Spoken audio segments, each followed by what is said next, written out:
It's for anybody in the promotional products industry. I can't believe I just did that. Hey, don't laugh at me like I'm some sort of jit bag.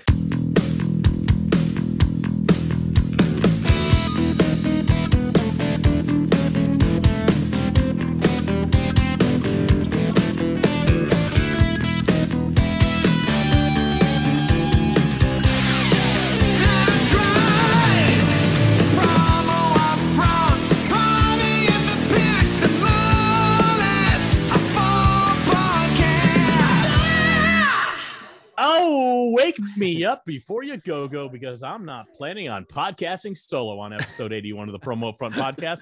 That's right. I'm here with my pal, my good friend. Well, first of all, I'm Bill Petrie, one of your hosts, yes, but with me as always, my friend, my pal, my speaking partner in crime, how can we put this? The tank commander of the Tom Show. Let's call you the tank commander of the Tom Show today. I love it. One and only Kirby Hasseman, live from Cleveland, Ohio. Kirby, how the Cleveland are you? I'm doing well, man. Let's put it this way. I'm doing as well as 2 weeks on the road and cheap toilet paper will allow you to be. I'm doing fun stuff on the road here with the Tom shows. Was Columbus yesterday? No, I guess Columbus today as we record this. We'll be in Cleveland tomorrow. I'm actually in Cleveland because, again, I don't know how the suppliers do this. I have no idea where I'm at, what I'm doing. No. And when this drops, the Tom Show will be in Detroit. So if you are listening and you're in Detroit, you can go there today. But yeah, I'm doing great, man. I'm excited to be back. I can't wait to get back in the office and get back into a rhythm. How about you, buddy? I'm doing great. The way suppliers do it, by the way, are dollar bill prescriptions and Adderall. But that's beside the, no, I'm kidding. Cheers to you. You're having a beer. I'm not. I am back home after being in Vegas with you.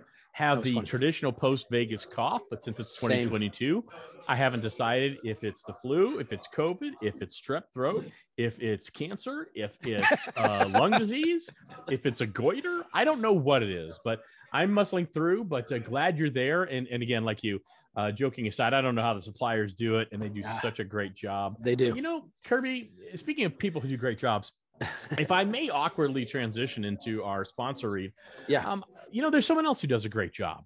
Who's that, Bill? Oh, thank you, Kirby. Now, let me ask you a question before I answer that question. Okay. I'm asking you a question. I love it. Are you looking to amplify your sales in 2022? Who isn't? Well, of course you are, Kirby. Who isn't? Well, we have some fabulous news for you because our friends over at Promo Pulse have put AMP on sale through the end of the month. Nice. Wow. Bang, pow, wow. That is hot news, folks. It's a big deal. That's right. When you buy an annual subscription, you get 3 months free. Wow. AMP allows you to stay top of mind with your clients through retail-inspired outbound marketing using content from your preferred suppliers. They're not my preferred suppliers. They're not even Kirby's preferred suppliers. They're your preferred suppliers, dear listener. That's right. And best of all, it takes only... Kirby, how long does it take to set this up? 20 minutes? I would guess less than 20 minutes, don't you think? Oh, 10 minutes? I'm guessing less than 10 just based on your tone. 5 minutes. 5 minutes, Kirby. That's right. It's a no-brainer, right, Kirby? It is a no-brainer, for sure. It's a great service. It is. Sorry, that's right, Kirby. It is. No, that's okay. It's a great service. You've been a customer, and I know you've used it well and used it to your advantage to grow your business. Remember, whether it's email marketing or social media marketing, AMP is a fantastic single source marketing solution for your business. And like I said, if you buy that annual subscription before January 31st of this year, that's 2022, you get 3 months for free. Kirby, is Jason Noakes insane? Does he have foggy head from being in COVID Vegas? I don't know. I hope not, but we strongly suggest you head over to promopulse.io/amp before he comes to his senses or before the end of the month, whichever comes first. But seriously, it's a no-brainer. Great service for distributors to get you. Go check it out for sure. It's funny. After the Vegas show, I actually got some text messages and some calls asking me about that service. And I've been telling everybody that if you're not using it, you should be. Same here. I got 2 messages in hieroglyphics because I stayed at the Luxor, and I got someone sent me smoke signals. So Very lot impressive. of people talking about AMP all over the world. All right, Kirby, you have the upfront section of the podcast. Why don't you regale us with a topic, please? Yeah, I've got several quick ones, and so we may end up transitioning in and out of them. But I really did want to talk about sort of the beginning of the year and being on the road. So we're doing the Tom shows, So again, I can't remember what day's what at this point, but the show started in Cincinnati on Tuesday. I think today is Wednesday as we record this. We were in Columbus. Wednesday. It was the Columbus show. I wasn't in the Cincinnati show. I was in Columbus. It was fantastic. I mean, it was really, really a great vibe. And the vibe, or, you know, sort of the buzz online around the Cleveland show, we're excited about that too. So you know, obviously with Vegas, you know, we did the Tom shows last year, but we didn't have Vegas. Yeah. This year, it's like we got Vegas. Now we got the Tom shows. Again, I don't know how you suppliers do it. Kudos. But it finally is starting to feel a little bit like back to normal in the industry. And I'm for one, very excited about it. So I'm curious to know if you feel like this is the beginning of that, or if you're like, no, this has been coming. I mean, what's your take on this? Honestly, you know, generally, much to maybe your surprise and maybe the surprise to both our listeners, I'm actually a pretty positive person. Generally, I'm happy, positive, upbeat person. But I'm a little nervous to kind of say, yeah, it feels like we're getting back, because I feel like we've said that about 4 times. That's fair. It sounds like when I'm fixing a car or something, and I say, yeah, I think it's fixed, and it still doesn't start. Right. That's kind of where I feel like I'm at. I feel like we're doing all the right things. I feel like the momentum's headed in the right direction. But there's been so many changes, so many twists and turns with Omicron and other variants and other things now. I'm reluctant to jump on board. Yes, last week felt great. Yeah. But it was different. And that's not bad or good, but it was different. So I think we're inching towards there. I still think we're in a place where it's, sometimes you're going to get 9 steps forward, and 2 steps back. And sometimes you're going to get 2 steps forward and you're going to go 4 back. I still think we're in that kind of up and down. It's not, people love to look back on things and think there's always this really nice trajectory. It goes like this, nice and smooth, or it goes down nice. It's not that way. You know, it's up and especially down. Right now. But overall, I love the fact that we're figuring out how to live within the confines of the pandemic. I think that's where my head is at. We did what we needed to do in the beginning, the sheltering in place and all those things. A lot of us have been vaccinated and boosted, and we're trying to live our lives. Yeah. And sometimes you just got to deal with what the world's dealing with you. I look at it, it's no different than putting on a coat when it's snowing outside. Yeah. I have to treat the weather a little differently, right? Yeah. That's all it is. And so we live in those confines, but we've marched forward. We are a resilient industry. We're a resilient species. So overall, I do agree with you, but I'm reluctant to just go, hey, we're back. Yeah, no, I think that's fair. I would say, and again, I didn't intend to go here, but just based on what you said, so having a little bit of perspective now, because obviously we talked about this last week from Expo, about our feelings about what the Expo was like and all that sort of thing. I'm curious to know what is kind of in hindsight, now that you've had a couple nights sleep in your own bed. Yeah. Do you feel like that was a good kickoff to the year? I think it absolutely was. I think, Dale Denham and the entire PPAI team did a tremendous job.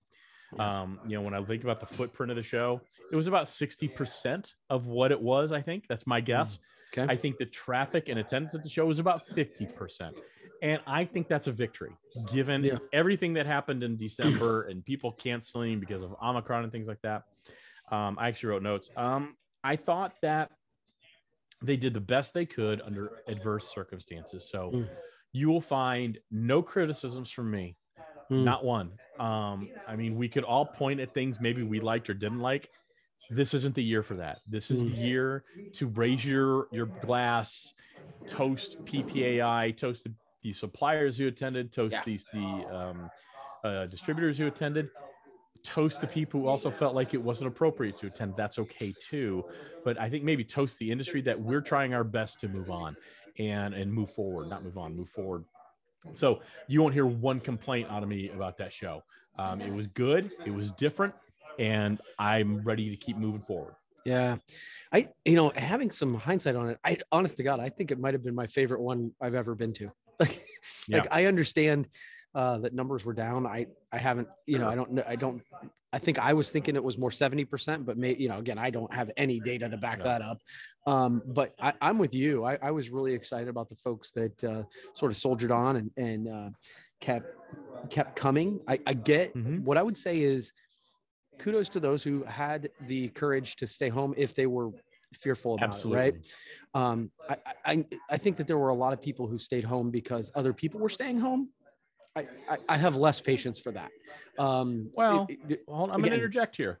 If 90% of my business is wrapped up with Sanmar and I was planning on seeing them and they're not going, I don't want to go. So I'm not saying that's probably the exception, not the rule. Yeah, I was going to say that's definitely not the folks that I'm thinking of. I think the folks that are, I think people are sheeple. Yeah. And this was one of those. There was a 48-hour thing where everybody was looking around and going, well, if no one's going, I'm not going. And I think from my perspective, I'll be honest with you, Bill. I think that from my perspective, for some of those people, it was a little irresponsible. If we want the industry to succeed, I think that we have a responsibility to be a part of that success. And if you're not going to go, that's fine, but don't bitch if the association doesn't exist next year. So right. If you don't want to go, that's fine. But it's one of those where I think that if you were able, and if you just kind of looked around and kind of played it by the wind, I have a little less respect for that. I guess I'd be interested to see about how many people who said, okay, fine, I'm not going online, like the typical reactionary crap we see on social media. How many of them actually followed through once they called their airline and figured out they weren't getting their money back and all that stuff? So, I hear what you're saying. I don't think about it. If you weren't there, you weren't there. Whatever choice you made, why you made that choice, that's your call. I'm cool with it. I don't care. You weren't there. I don't think about it. Like it's like kind of like the Cowboys in the playoffs. They're never there. Why think about them? All right, Kirby, let's move on. Speaking of football, I don't know if you know this, Kirby, but Tom Brady launched an apparel brand.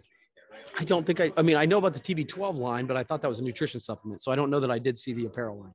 Yeah, we're not going to talk about Tom Brady. We're actually going to talk about the greatness of Troy Aikman, who launched a beer. Did you see this? I didn't see that either. So I'm living okay, fine. We'll talk about both of them then. Anyway, there's football players who are really leveraging their brand in merchandise, and I wanted to share in consumer goods too. So it's really, I feel like football and branding is at this crescendo moment where players are really able to capitalize on this. So Tom Brady did launch an apparel line. It's called the Brady Brand, which is terrible. I don't know who advised him. I like Tom Brady. I think, greatest quarterback of all time without question. That's a terrible name, the Brady Brand. It's way too close to the Brady Bunch. Yeah. And it's actually complete with its own Pantone color, Kirby. Now, if I can go ahead and rip on Pantone for just a second, it's called Brady Blue. It's number 112-22. It's a bold, exuding strength and confidence, imbued with inner intensity, emblematic of Tom's self-determination and commitment to precision. Throw up. Oh, what was the number? 112-22. Okay, so 12 being his number. Yeah. So the apparel, very high end, super expensive, like a zero hydro yarn short sleeve polo. I don't even know what that means. Runs $120. Okay. A regenerate point hoodie is $175. So you're looking at some high end stuff here. So it's a combination of sportswear and streetwear. Now Aikman is launching an organic low carb beer for the whole better for you beer movement, right? We've seen that with, so kind of like think Michelob Ultra, things like that. Yeah. So it's called just 8. It's called 8 after his jersey number. Yeah. And it's interesting. And I, read about this. He's actually returning to his roots as he worked a beer route for Miller Beer when he lived in Oklahoma. So I thought that was real interesting. I had no idea. It's been 2 years in the making, and he's serious. This is how serious he is. His brewmaster is Phil Leinhart from Harpoon Brewery. Really? He took him from Harpoon Brewery, so he's not joking around. Yeah. So the ingredients are key. Organic grains, no fillers, no sugar. It's 90 calories, 2 grams of carbs, or 2.6 grams of carbs, and it's coming in at about 4% ABV. So obviously, Brady with his apparel brand and Aikman with his beer, they're going to face very stiff competition in the marketplace, right? 2 extremely crowded marketplaces. How can either of them or any football football player, really create a brand? I mean, I think like everybody's trying to be like Jordan, like the Jordan sub brand with Nike. How can they do that in this type of a marketplace? By the way, I love that both are doing it. Yeah, me too. You got to take those gambles. You can take those risks. And I love it. I haven't had the beer and I haven't worn a zero hydro yarn short sleeve swood hoodie. Yeah. What do you think? I think that it depends on how you define success, right? Like, so, like the first thing I thought of with the Troy Aikman thing was, okay, so is he doing it regionally? Because if you're selling that beer in Dallas, it makes total sense. I think that you can totally be success. It depends on if you're trying to fight Miller, or Budweiser, or if you're trying to win in the craft beer space. And the same thing I think would be true with Brady's Apparel, right? I mean, if you're selling that stuff in Tampa and in New England, I mean, you don't need the whole market we've learned this in our own businesses, right? We don't need every client. So if you can build around that brand, I think and again, at that price point, you got margin. So it's interesting. Oh, yeah, absolutely. So my understanding is Aikman's launching his beer only in Texas for now, right? And that makes total sense, right? Absolutely makes 100% total sense. Brady is launching nationwide, which here's where I would disagree with you. I think Brady doing it nationwide makes sense. And here's why. Brady is the greatest quarterback of all time. I mean, we can have a discussion about it, but at the end of the day, he's it. Okay. He is it. Aikman he's a fitness guy. He's certainly visible. And he's top probably 15, 20 quarterback of all time. I don't know where he's in the Hall of Fame. The Hall of Famer. Absolutely. Yeah. But his playing days are over. Brady's still playing. Brady is much more relevant as a person than Tom. Tom Brady is much more relevant as a human being than Troy Aikman is. Now, I think if Troy Aikman just markets to specific areas, like you said, I think it's a great point. Texas makes a lot of sense. I think if he does the New Mexico, Texas, Oklahoma, Arkansas, Louisiana, that area, great. And then Mexico, because the Cowboys have a huge following in Mexico. I think if you stick there and then see what happens, now you go. But Brady should be global because he has that brand. I'm telling you, though, that whole thing called the Brady brand is terrible. I mean, seriously, that's awful. I don't know why it's not called TB12. That's exactly what I said. You've already got a brand. His nutrition apparel. Line, so just TB12. Yeah, so interesting stuff there interesting stuff with football players really starting to capitalize on it. I don't think we've seen this happen this often, and I think it's great. And like I said, I think both of them are very serious about it. I know Aikman certainly is. You hire the brewmaster from Harpoon Brewery, you're not kidding around. Yeah, no, that's 100% fair. I think honestly, both are super interesting. So I think that's good. Yeah, that's cool. All right, got another topic for us, Kirby? I do. So I'm going to go. So it's just kind of a layered one. So you and I both attended the SKUCon virtual yesterday, and so we kind of touched on this last week where Common SKU made the difficult decision to cancel their in-person event, and so they went to virtual. So cool, okay. And then they did their virtual event. It was a long day. 11 to 5, and lots of dynamic speakers. So number one, we can comment on that. Number two, one of my favorite things that came out of this was Bobby Lehue gave a presentation. And to me, this is the part that I really wanted to bring up, is he talked about that there's really been sort of a change in the term that consumers and users are using for our industry. Of course, there's, and he had all kinds of cool statistics about it, where it was promotional products used to be the thing people searched for. Then it was swag, and now it's gone to merch. And so branded merch. I thought that was super interesting. It's funny because not that I have any insight into this, but on our website, branded merchandise is what we've been calling it, like since we rebranded. Like last year we talked about us doing the rebrand of our website, and we don't call it promotional products, we didn't call it swag, we called it branded merchandise. So I was like, oh, okay, so I'm on the right track.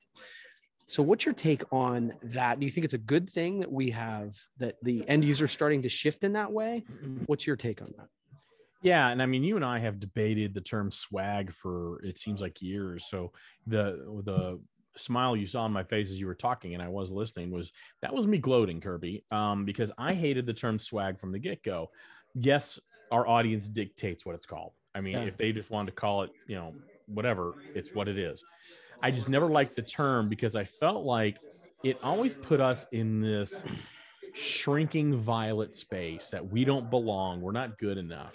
It feels very dismissive. Give me some swag. It's free crap. To me, swag was analogous with CPS, cheap plastic shit, right? And so listening to Bobby's presentation today, it doesn't surprise me that it's moved more to merch. And I think it's because you see so many people really getting involved with merchandise that is, the blurred lines of B2B and B2C. Yeah. And so because of that, and because we are a brand driven culture, I think it's okay. I think it's great. And like you said, you transitioned to branded merchandise. I think that's the term I've been using for years. Not to say that I'm prescient. I'm not. I just happen to hit it. I mean, that's just a term. I'll use it when branded merch goes away. I happen to like that term. Right. But I do think that his presentation was excellent yesterday as related to that. And I loved, again, to me, what you have heard, and again, we heard the same talk, and your takeaway is very different than my takeaway. Your takeaway is how the name has changed. Mine was how relevant we are and how much what we do in terms of furthering messaging as a real advertising vehicle, how critically important the promotional products industry is. So, or branded merchandise industry is. So great talk by Bobby. And it was a long day. It's UConn, but it was a good day. Yeah. And I'll tell you, it's funny because that was sort of point two that I got out of it. It's the thing. So one of the things I've told my whole team, we're going to watch that talk together once it goes online, because a couple of folks from my team were on, but not everybody. And I'm like, that particular talk was the one that I want everybody to hear, because I felt like it was inspiring in the sense that what we do matters. And we've always known that, but I feel like the greater culture is starting to understand that too. And so it's exciting. Yeah, no, it was good. I will say this. No one has mastered the virtual format, event format like commonsku. That being said, I am so effing over the virtual meeting format. I really am. I'm done with it. Yeah. I don't get as much out of it. I don't pay as much attention. I don't. Emails. I mean, and it's just because I'm human. It's not because I don't want to.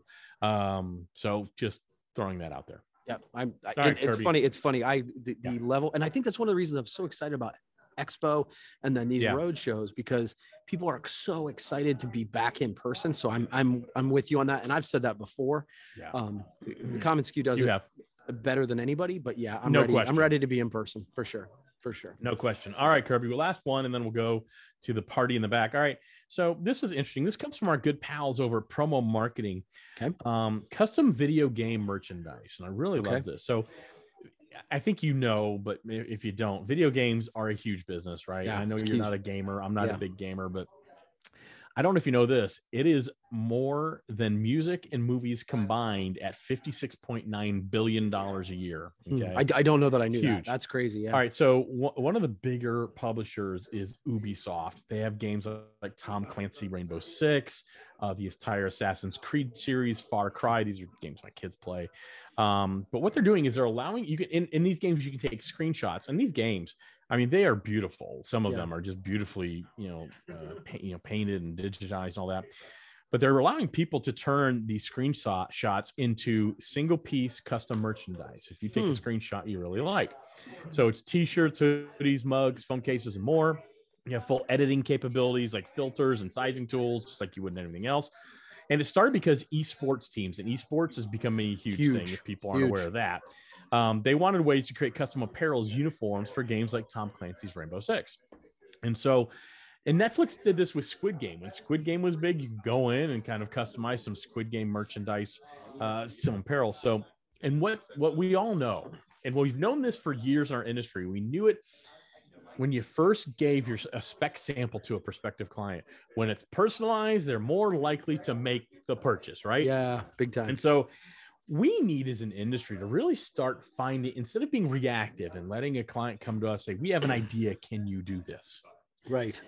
We need to be much better about finding industries or small sub industries or niches, whatever you want to call them, and finding ways to apply the great things that we do with merchandise to their business to help them grow. We need to get out of the mindset. So this is my little, you can respond to it. I don't have a question here, but I think you agree. We need to be better about spending time looking at our prospective clients and our current clients. Yeah. How can I bring something different to the table that adds value to them and helps them grow without them saying, we need something for a trade show next week?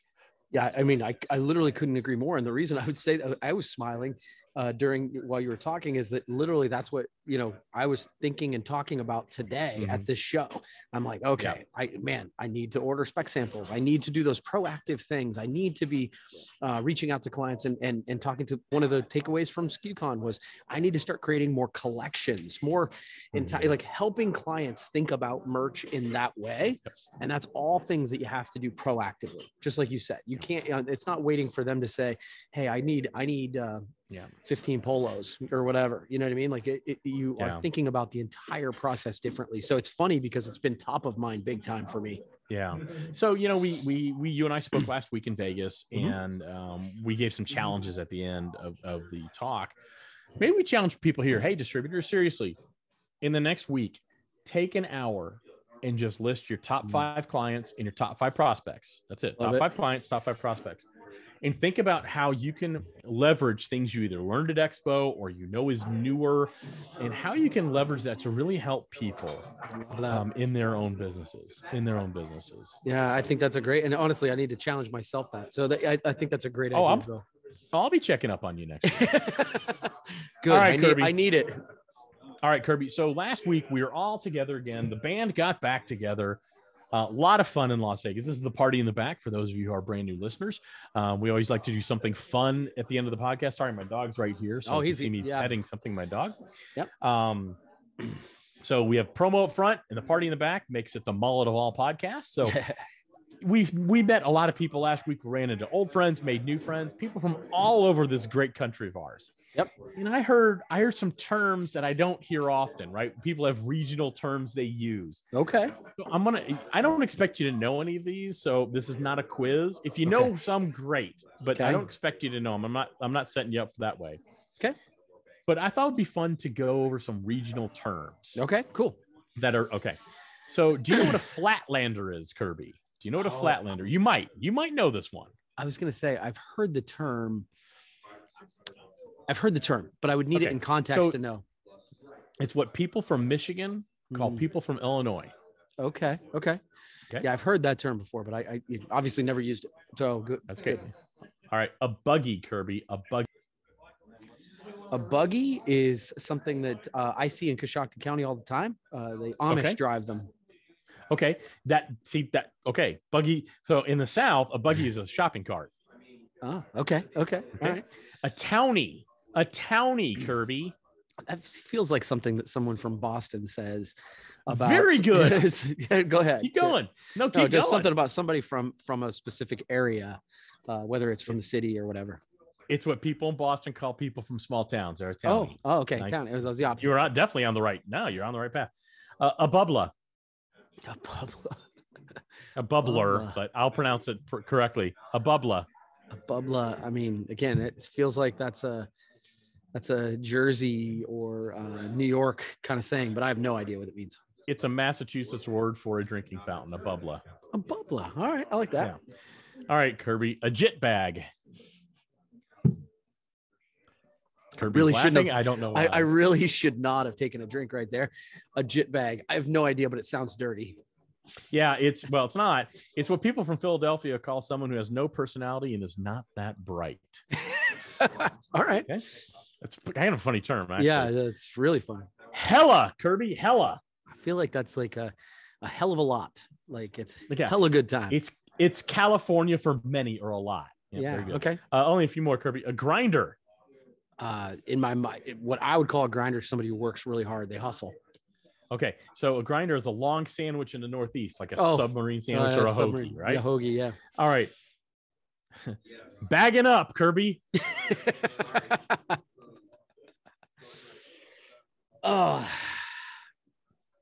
In Delaware, that means cracking up or laughing a lot like you just did. Yeah, okay, good, because that is not what I thought it meant. All right. Packy. What was it? Packy. P-A-C-K-I-E, a packy. Packy, is that somebody who carries stuff around? Massachusetts is a gold mine for this crap. Okay, it's New England for a package store or a liquor store. You go to the packy. Okay. All right. Cool. All right, now, Kirby, I have 3 more. All right. These are specific to IO.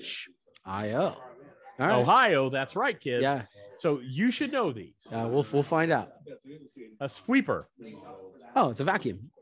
No, a vacuum is a vacuum. A sweeper, it doesn't exist. It drives me nuts. My wife is from Ohio, and she calls it a sweeper, and it drives me bananas. All right. So it's a sweeper. Yeah, got it. No. It's also a position in soccer. Yeah, it is. A devil strip. A devil strip? Yep. Is that the little thing right here? Nope. Okay. That'd be a soul patch. Okay, I got nothing. I don't know what a devil All right, strip so it's in Akron, Ohio. It's the patch of grass between the sidewalk and the street. Okay. First I've heard of that. I thought you'd know that. Yeah, right. Yeah. First I've heard.